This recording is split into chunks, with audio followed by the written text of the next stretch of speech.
Ačiū pirmininkė. Manau, kad iš tikrųjų pagal pasisakymus ir pagal informaciją šiandieną kalbam apie tai, kad neaišku, ar sutartis duos daugiau naudos ar žalos. Vieni atras, kiti praras. Tai gal kol mes neįsiaiškinsim naudos ir žalos aiškiai, tai gal ir nepulkim į tą glėbį, kuriam paskui nudegsim. Ir vienas iš pavyzdžių, kur ir mūsų komisaras ponas Hoganas iš šitos tribūnos sakė, kad neaukos Europos standartų dėl genetiškai modifikuotų.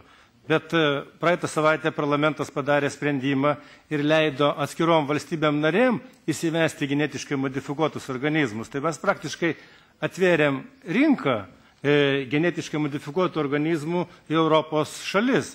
Tai iš tikrųjų manau, kad sutartis šita tikrai mums grėsia būtent genetiškai modifikuotais organizmais ir aš tikrai pasisakau prieš ir nepalaikau kol kas šitos sutarties. Ačiū.